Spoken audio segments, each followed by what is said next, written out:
I did not have any relationship with him. I barely had anything to do with that person. The story does not begin with a crime scene, a courtroom, or a prison cell. It begins with a lie that sounded clean, controlled, and confident. A powerful man sitting comfortably behind a microphone, speaking as if the past were settled, as if the truth were simple. He said he had seen something disturbing once years ago. He said he had walked away. He said he was disgusted. He said he never looked back. For a moment, the world believed him. And then the documents began to speak. Millions of pages. Emails, calendars, business records. Quiet confirmations of meetings that were never supposed to exist. Lunches that were never supposed to happen. Deals that were never supposed to be signed. Slowly, painfully, a different story emerged. A story not of one bad decision, but of years of proximity to one of the most infamous criminals of the modern era.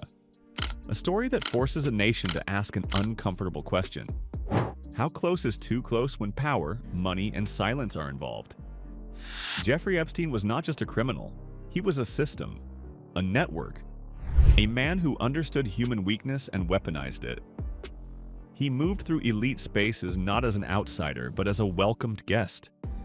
His homes were filled with the powerful. His phone contained numbers that could shake governments. And long after he was convicted for sex crimes involving minors, long after the world knew exactly who he was, people kept showing up. They kept returning his calls. They kept doing business. Among them, according to newly revealed records, was Howard Lutnick. For years, Lutnick maintained that he cut ties with Epstein around 2005. He told the public that one meeting was enough to make his skin crawl. He claimed moral clarity, a clean break, a sense of disgust so strong it pushed him away forever. But the paper trail tells another story, one that stretches well beyond 2005, one that survives Epstein's guilty plea in 2008, one that includes correspondence, investments, social engagements, and moments that defy explanation. The first crack in the narrative came quietly. Business records surfaced showing continued contact. Then came emails arranging drinks in 2011. Not accidental, not incidental. Planned, intentional. Then a lunch in 2012 on Little St. James Island. Epstein's private island, the place that would later become a symbol of unimaginable abuse. That lunch was not private or discreet. Families were invited. Children were present. Ages were listed. 9 to 15. A casual detail that now reads like a warning siren in hindsight. At the time, Epstein was not an unknown risk. He was a convicted sex offender. He had pleaded guilty in Florida to soliciting prostitution from a minor.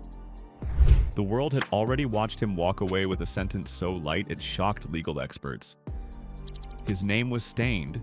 His reputation was public. And yet, the invitations continued. Soon after that island lunch, the relationship moved into business. In 2013 and 2014, Howard Lutnick and Jeffrey Epstein became investors together in an advertising technology company called AdFin.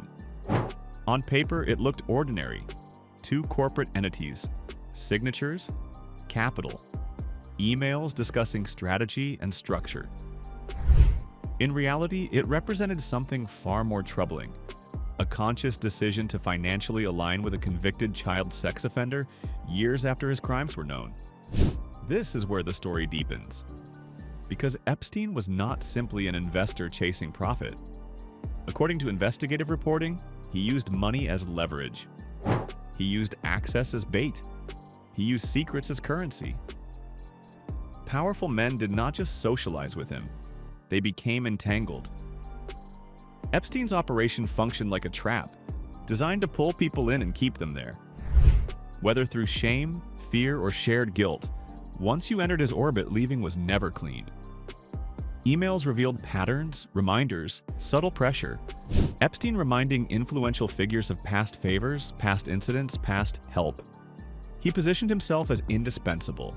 He knew things. He recorded things. He remembered everything. And those memories could destroy careers, families, legacies. Within this context, Lutnick's public statements take on a darker tone.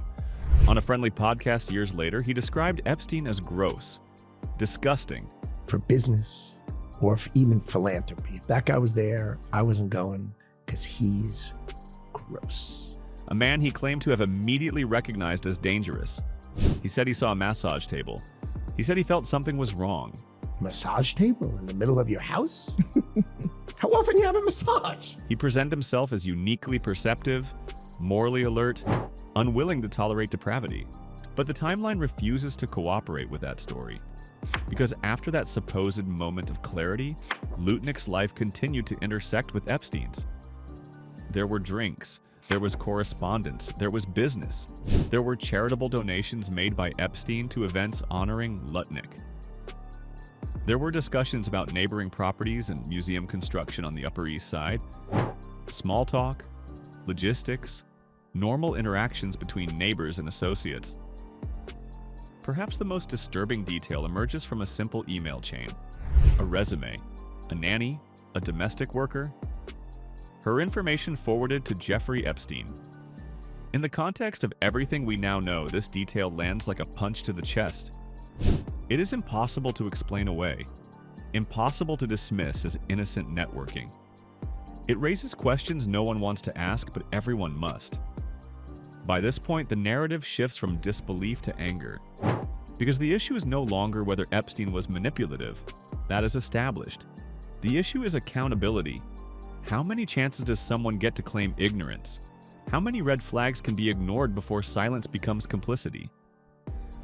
In other countries, consequences arrive swiftly. Political careers end not because of convictions, but because of credibility. In the United Kingdom, officials have resigned for far less. Titles have been stripped.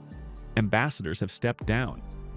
The standard is not criminal guilt, but public trust. When trust collapses, so does legitimacy. Yet in this case, the response has been defensive. Statements emphasizing limited interactions. Claims that meetings occurred only in the presence of a spouse. Careful language designed to narrow responsibility without confronting the broader truth. No admission of error. No acknowledgement of the timeline. No explanation for the contradictions. What makes this moment different is not just the volume of evidence, but the clarity of the pattern. These were not isolated encounters. They were sustained, repeated, and intentional. They continued long after Epstein's crimes were legally established, and they contradict public statements made under the assumption that the documents would never fully surface. This is the power of records. They do not care about spin. They do not forget. They do not bend to reputation. When millions of pages are released, stories that once lived in shadows begin to take shape. Connections emerge, dates align, excuses collapse. The question now is not whether Howard Lutnick should testify. The question is whether the system that allowed this proximity to persist is capable of holding itself accountable. Because this is not just about one man. It is about how power protects itself, how elites close ranks, how scandals are buried beneath noise, distraction, and outrage fatigue. Jeffrey Epstein did not operate alone. He thrived because people let him, because institutions failed, because consequences were delayed, diluted, or denied. Every time someone chose convenience over conscience, the system grew stronger. History will not remember the excuses. It will remember the silence. It will remember who spoke and who didn't, who walked away and who stayed, who told the truth when it was uncomfortable and who reshaped reality to preserve their position. As more documents are reviewed, more names will surface, more timelines will unravel, and the public will continue to ask questions that cannot be ignored forever. How many knew? How many lied? How many benefited? And how many are still protected?